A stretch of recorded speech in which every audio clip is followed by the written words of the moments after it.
Evening everyone, মৌসুমি লাইফস্টাইলে আরও একটি ভিডিওতে তোমাদের সকলকে স্বাগত। পরপর দুটো ভিডিও তোমাদেরকে দিয়েছিলাম, হয়তো দেখেছো মায়ের আপডেট সম্পর্কে। তো মা যেহেতু অসুস্থ রয়েছে সে কারণে এখন আপাতত রান্নাবান্নার দিকটা আমিই দেখছি, কারণ বাপি তো অফিসে যাচ্ছে, বাপি ফিরে আসছে সন্ধ্যাবেলা। তো বাপি আসার পরে এসে বাপির আর এনার্জি থাকছে না করার মতো। তো আমি এখন রান্না করতেই চলে এসেছিলাম, দেখাই কি করছি। বাপি একটা সবজি নিয়ে এসেছিল বেশ কদিন আগে, করা হয়নি কদিন, এবার থেকে থেকে নষ্ট হচ্ছে, সে কারণে আজকে করতেই এলাম। দাঁড়াও দেখাই। এটা হচ্ছে স্কোয়াশ, আলু আর টমেটো আর সোয়াবিন দিয়ে একটা তরকারি। বাপি কদিন আগে স্কোয়াশটা নিয়ে এসেছিল, এতদিন করা হয়নি।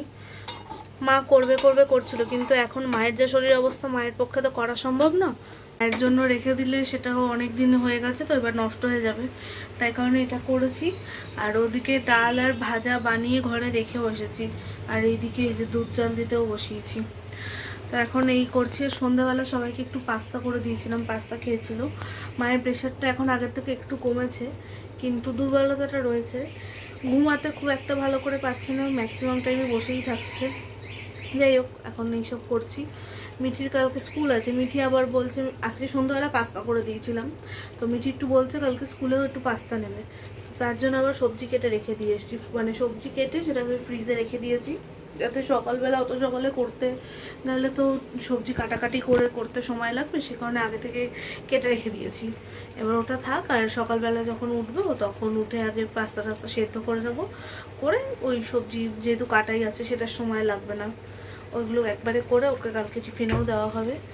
তখন এই তরকারিটা ফুটে গেছে, আবার ওটা দেখি। এই তরকারিটা প্রায় হয়ে এসেছে, আবার এই একটু কথা বলতে গিয়ে একটু হয়তো লেগে গেছিলো। তো যাই হোক, চেষ্টা করছি যাতে সব কিছু করা যায়, দেখা যাক কীরকম হয়। এটা প্রথমবার এরকম কিছু বানাচ্ছি। আর এদিকে এই যে বললাম না, ডালটা সেদ্ধ করা হয়ে গেছে এই যে, আর ঘরে ভাজাটা রেখে দিয়েছি, ভাজা হয়ে গেছে। তো এই ডাল সেদ্ধ করা হয়ে গেছে, ডালটা করব। আর এদিকে তরকারি অলমোস্ট রেডি। এই যেগুলো হচ্ছে সেই স্কোয়াশের টুকরো,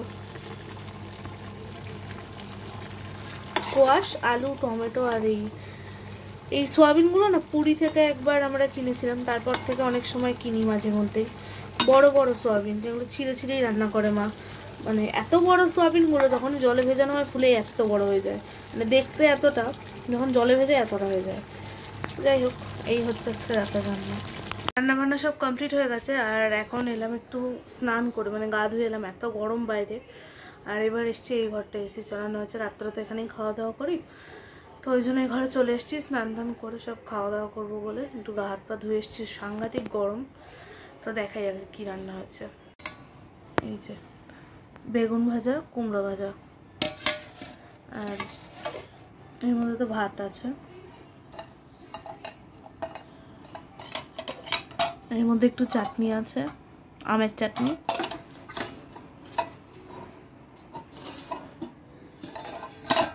এই যে তখন যে ডালটা সেদ্ধ দেখালাম, এই যে সেই ডালটা,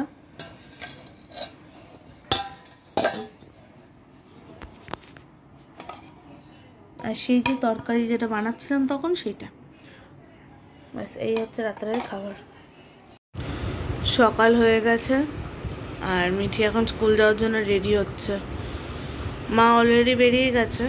আমি মিঠির জন্য ব্রেকফাস্ট না, সকালবেলা দুধ খেয়ে যাচ্ছে, আর ওর টিফিনটা বানিয়েছে। কি টিফিন মিঠি?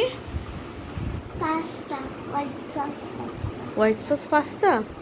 তুমি তোমার জন্য নিচ্ছ আর কার জন্য নিচ্ছ?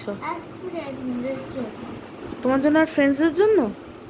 এই যে মিঠির হোয়াইট সস পাস্তা, তার নিজের জন্য আর বন্ধুদের জন্য।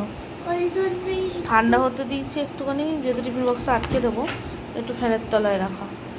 ওইটা আমি একটু বেশি করে বানিয়েছি, কারণ আমি একটু ফ্রেন্ডসদের শেয়ার করব। আর পাস্তায় কি আছে যেটা তোমার প্রিয়? মাশরুম। মাশরুম। আচ্ছা,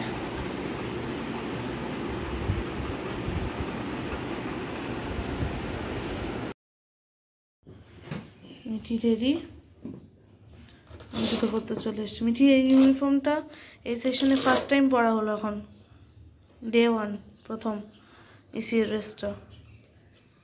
আমার হাউস ইউনিটি।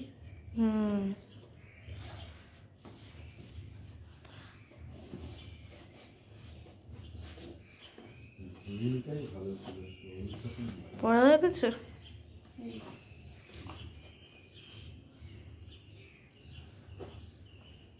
ডান।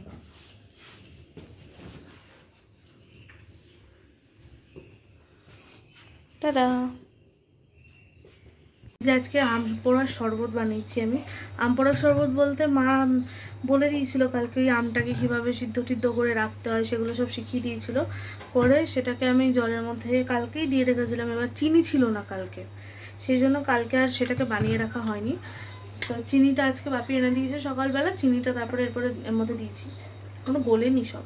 যাই হোক, চিনিটা দিয়েছি, দেওয়ার পরে মা পুরো শিখিয়ে দিয়েছিল। মা বলেছিল যে একটু জিরেটাকে শুকনো খোলায় ভেজে তারপরে গুঁড়ো করে দিতে হবে। তাই জন্য জিরেটাকে ওই শুকনো খোলায় ভেজে আমাদের ওই শিলনোড়া আছে, শিলনোড়াতে গুঁড়ো করে দিয়েছিলাম। কারণ আমাদের যে মিক্সার গ্রাইন্ডারের যে ছোটো মিক্সার গ্রাইন্ডারটা সেটা না খারাপ হয়ে গেছে, কদিন হয়েছে। এই যে এই একটা বড় আছে, এর থেকে যে ছোটো সাইজটা সেটা খারাপ হয়ে গেছে, যে কারণে সেটাতে এখন কিছু করা যাচ্ছে না। এবার অল্প জিনিস হলে তখন সেটাকে শিলেই বাটতে হচ্ছে। আর কারণ যেহেতু ওটা বড়, ওতে করা যাচ্ছে, কিন্তু তখন ম্যাক্সিমাম কোয়ান্টিটির জিনিস, আর জিরে গুঁড়ো মানে তো সে একটুখানি।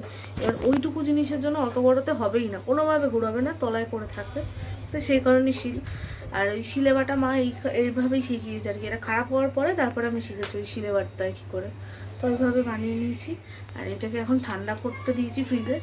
ফ্রিজেই ছিল যদিও জলটা, তবু আবার এটাকে ঝাঁকিয়ে ঠান্ডা করতে দিয়েছি, ফ্রিজে রেখে দেবো এখন। আর যখন মাকে আমি আনতে যাবো তখন এটা নিয়ে বেরোবো একটুখানি, মানে পুরোটা নিয়ে বেরোবো না, কিছুটা ঢেলে নিয়ে বেরোবো। কারণ মাও বাইরে এসে তখন রোদ্দুর, তো তার মধ্যে থেকে একটুখানি এটা পেলে ওই গরমের মধ্যে একটু শান্তি পায়। এই যে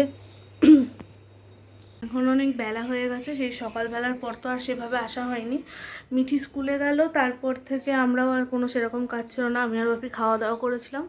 খাওয়া দাওয়া করার পরে সকালে ব্রেকফাস্ট করেছিলাম। আর যেহেতু কালকে রাত্রে রান্না রয়ে গেছে আর কি, ওই যে তরকারিটা রয়ে গেছে, ডাল রয়ে গেছে, সমস্ত কিছুই রয়ে গেছে, তো সেক্ষেত্রে আর রান্না করারও ব্যাপার নেই। দুপুরবেলা শুধু একটু ভাত করলে হয়ে যাবে, তো সে কারণে আর আসা হয়নি। তো এখন রেডি হয়ে কোথায় যাচ্ছি বলছি। তো ব্যাপারটা তো আজকে বাপির বাড়িতেই আছে, বাট বাপির একটা মিটিং আছে মানে অনলাইনে, তো সে কারণে বাপি এখন মাকে আনতে যেতে পারবে না। আর আগের দিনের ঘটনার পরে মাকে একাও আর ছাড়ছি না আমরা, মানে ডায়ালিসিস নিয়ে ফেরার সময় যতদিন না একটু ঠিকঠাক স্টেবল হচ্ছে, তো সেক্ষেত্রে একা আর ছাড়া হচ্ছে না। তো বাপি সকালবেলা মাকে ক্যাবে করে দিয়ে দিয়েছিল, বাড়ি পৌঁছে গেছিলো। মা একাই গেছিলো, কিন্তু বাপি বুক করে দিয়েছিল। আর তারপরে ওখানে বলে রেখেছিল ডায়ালিসিস সেন্টারে যে মা যাচ্ছে, মাকে যেন ওখান থেকে ওই ডায়ালিসিস রুম অবধি নিয়ে যায়, তো সেই ব্যবস্থাটা করে রেখে দিয়েছিল। তো গেল, তারপরে ফেরার সময় হয়ে গেছে, এখন হচ্ছে আমি যাচ্ছি মাকে আনতে। আর যেহেতু বাপি বাড়ি রয়েছে, মিঠিকে স্কুল থেকে নিয়ে চলে আসতে পারবে বাপি। স্কুল থেকে তো না পুলকারি দিয়ে যায়, তো পুলকার রুম মানে পুলকার ওই পুকুর পাড়ে দিয়ে যায়, তো সেখান থেকে নিয়ে আসতে হবে। তো যদিও মিঠি কিন্তু এখন একা একাই চলে আসছে ম্যাক্সিমাম দিন, মানে কি হচ্ছে নতুন সেশন শুরু হয়েছে, এক এক দিন এক এক সময় ফিরছে আর কি।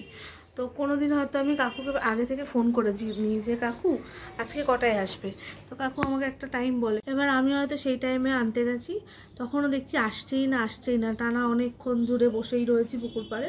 তখন আমি আবার ফোন করি, তখন কাকু বলে ঠিক আছে এখনও আমার দেরি হবে আসতে, খুব ভিড়, তুই 15 মিনিট বাদে হয়।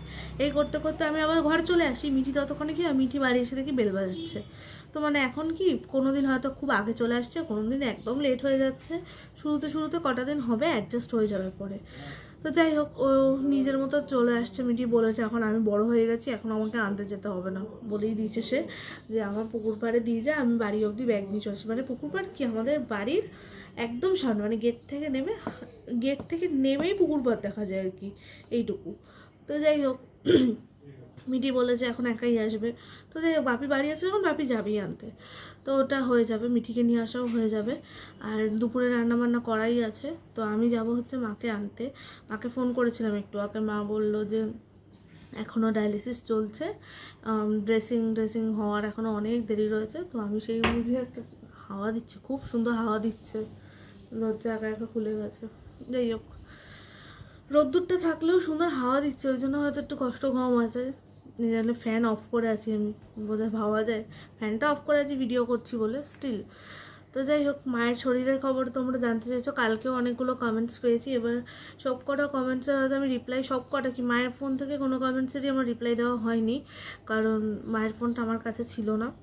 আর নিজের ফোন থেকেও যে দেবো, আসলে কি হয়েছে, মার যেহেতু শরীরটা খারাপ, বাপিও অফিস যাচ্ছে, বাপিকে তো অফিস যেতেই হবে, কিচ্ছু করার নেই এখন।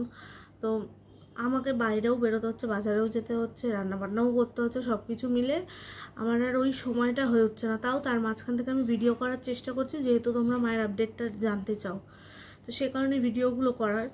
তো যাই হোক, কালকে সারাদিন মার কীরকম কী অবস্থা ছিল তোমরা সমস্ত কিছুই জানতে চেয়েছো, যে তুমি মাম ছোট করে হলেও আপডেটটুকু দেও, এটুকু লিখেছো সবাই, ম্যাক্সিমাম সবারই একটাই কথা, ছোট হলেও আপডেটটুকু দিও। তো হ্যাঁ, একটা কথা, মায়ের প্রেশারটা আগের থেকে অনেকটা কমেছে, কিন্তু সুগারটা কমেই যাচ্ছে, সুগার ফল তো হচ্ছে, তো সেটার জন্য একটা প্রবলেম হচ্ছে। যাই হোক, আশা করছি কটা দিন এবার রেস্ট নিলে হয়তো মা ঠিক হয়ে যাবে। এবার এই গরমে ডাক্তারের সাথে যখন কথা হয়েছে, গরমে নাকি এরকম ম্যাক্সিমাম পেশেন্টদের সাথে, শুধু তাই না, তোমাদের মধ্যে একজন কমেন্টসও করেছো, নামটা আমার ঠিক মনে নেই কে করেছিলে, অনেকগুলো কমেন্টস করেছিল, তো আমি সবগুলোই পড়েছি, প্রত্যেকটা কমেন্টস কিন্তু আমার পড়া। তো একজন লিখেছিলে যে গরমে মানে সিকেডি পেশেন্টদের কষ্টটা হয়, তার কমেন্টসটা পড়ে আমার এটাই মনে হলো হয়তো সেও সিকেডি পেশেন্ট নিজেও। তো মায়ের ফোনটা হয়তো সাথে থাকলে এখন আমি নামটা পড়ে বলে দিতেই পারতাম। তো মা যেহেতু ডায়ালিসিসের ফোন আমার কাছে নেই, তো হ্যাঁ সত্যি গরমকালে কষ্টটা হয়। আর জল খাওয়াটা মায়ের সম্ভবত একটু বেশি হয়ে গেছিলো, যখন বাপি মায়ের ডক্টরের সাথে কথা হয়ে গেছিলো, তখন বলেছিল যে সেদিনকেও 4 লিটার জল মার বের করতে হয়েছিল, যেদিনকে মায়ের মেন প্রবলেমটা হলো 4 লিটার জল বের করতে হয়েছিল। সপ্তাহে এখন 3টে করে ডায়ালিসিস চলছে, ডাক্তারের কথা অনুযায়ী 2 থেকে 2.5 লিটার জল বেরোবে, এর বেশি বেরোনোর কথাই নয় 3 দিন করে হলে, সেখানে 4 লিটার জল বেরিয়েছিল সেদিনকে, সেটার একটা ধকল। তো সব মিলে একটা প্রবলেম হয়ে গেছিলো, যেটা ডক্টর বললো জলটা আরও কমিয়ে দিতে। এবার আরও একটা সমস্যা, মায়ের জল কমালে, মানে নর্মাল যে জল কমালে বলে নয়, নর্মাল যে জল সেটা খেলে মায়ের একটু জল বেশি খেতে হয়। আবার যখন একদম ঠান্ডা কনকনে জল, এটা ডাক্তারও বলেছে যে নাকি সিকেডি পেশেন্ট যারা, তারা তো জল বেশি খেতে পারে না, তো একদম ঠান্ডা জল যদি অল্পও খাওয়া যায় না, গলার কাছে নিয়ে আস্তে আস্তে খেলে জল তেষ্টাটা এই অল্প জলেই মিটে যায়। যেটা নর্মাল জল খেলে হয়তো অনেকটা খেতে হতো, সেটা নাকি ঠান্ডা জলে অল্পতেই সেই তেষ্টাটা মিটে যায়। তো সিকেডি পেশেন্টদের ডক্টর বলেছে যে ঠিক আছে, অসুবিধা নেই, ওরকম করেই খেতে, কিন্তু জল যেন বেশি না খাওয়া হয়। এবার সেই অনুযায়ী মা খেতে খেতে এখন দেখা গেছে, বললাম না আগের দিন মায়ের পুরো 2টো টনসিল ফুলে গেছে, এখানে হাত দিয়ে দেখেছি। তো এবার ওই টনসিলের কারণে আবার ঠান্ডা জল খেতে পারছে না পারছে ঠান্ডা জল খেতে, আবার নর্মাল জল খেলে কম খাওয়া যায় না।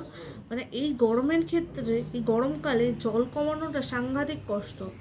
মানে আমরা যেখানে 2 মিনিট কথা বললে হয়তো গিয়ে জল খেয়ে নিচ্ছি ঢকঢক করে, সেখানে সারাদিন 700 ml এর মধ্যে থাকা ইম্পসিবল। তার মধ্যে রান্নাবান্নার জলও থাকছে, মানে সব মিলে ওর মধ্যে 750 ml এর মধ্যে থাকা খুবই কষ্টের, কারণ ওষুধ খেতে একটা জল লাগছে, রান্না বান্নায় জল আছে, রান্না করলে সেই তরকারিতে জল আছে, যার জন্য মা তরকারি ঝোল খাওয়াই বন্ধ করে দিয়েছে কোনো মতে, মানে একটু তরকারি দিয়ে অল্প একটু ভাত খায়। তারপরে ওষুধ খেতে জলটা লেগে যাচ্ছে, চা খাচ্ছে তাতে জল আছে, মানে কোন দিক থেকে তুমি আটকাবে, সব দিকে রয়েছে প্রবলেম। তো যাই হোক, এইগুলো নিয়েই থাকতে হবে, কিছু করার নেই। মাকে একটা কথাই বলেছি যে নড়াচড়া কম করলে তো জল তেষ্টা কম পাবে, মানে গরম কম লাগবে, জল তেষ্টা কম পাবে। মাকে একটা কথাই বলেছি, তুমি যতক্ষণ পর্যন্ত প্রয়োজন না হচ্ছে কোনো কাজ করো না, আমি যতক্ষণ পারছি করছি, তুমি করো না। তাতে যদি তোমার জল খাওয়া কমিয়ে দিতে হয়, কমাতে পারো তাহলে তুমি সেভাবেই কমাও।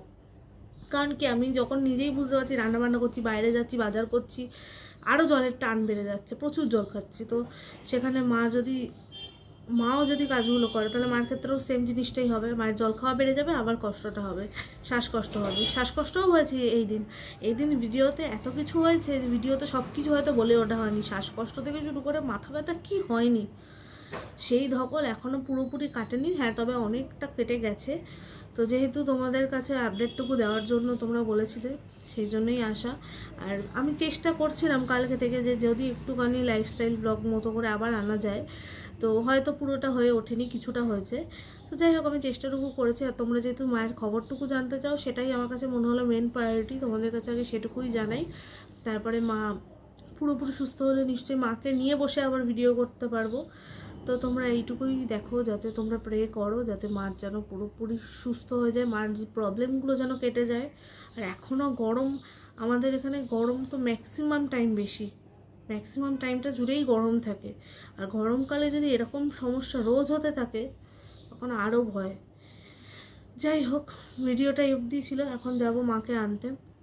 ভিডিওটা যদি ভালো লেগে থাকে লাইক কমেন্ট শেয়ার করে পাশে থেকো। দেখা হচ্ছে নতুন কোনো ভিডিওতে, ততক্ষণের জন্য সবাইকে টাটা।